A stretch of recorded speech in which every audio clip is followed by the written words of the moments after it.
Hi guys, what's up? It's Killen here, and today I'm going to share with you guys how to draw accurate supply and demand zones and what's the difference between supply and demand and support and resistance and when to use either or. So right now we're looking at QQQ on a 4-hour time frame. Very important that you guys are charting out your levels on higher time frames, because if you're going from 10, 15 minutes, 30 minutes, you're only going to pull levels that you could use on that time frame. If you're pulling from 4-hour one day, you can use those and break them down to the lower time frames, and those are levels that have held up throughout time, a long duration of time. So that's why we're doing it on the 4-hour, and I see an obvious consolidation zone. So my rule for supply and demand zones is use them when there's an area of consolidation. I don't like to use supply and demand zones when there's volatile price action because it just doesn't make much sense. And I'm going to explain the difference of different charts of when to use the supply and demand zones and actual price levels.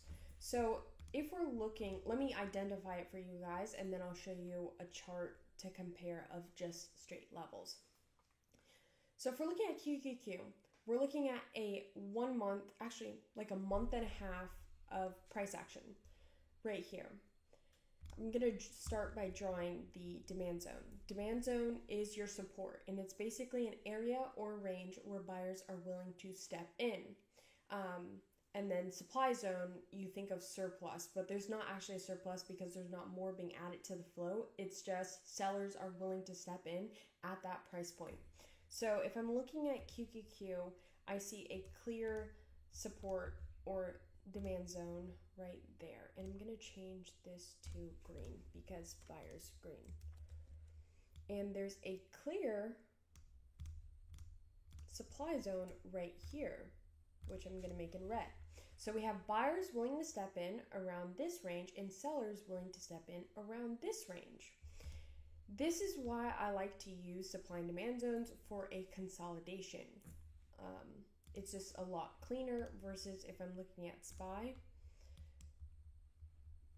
This is where you want to actually have your levels drawn, because 675, then 667, mind you, nothing is ever going to be accurate. It's not going to bounce exactly at 665 or 662 just how you thought it would, but it's just like an idea of this is where buyers were previously willing to buy the stock, so I'm just going to go based off that information to make a future decision.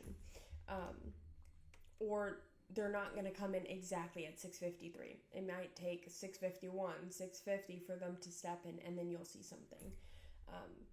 But yeah, so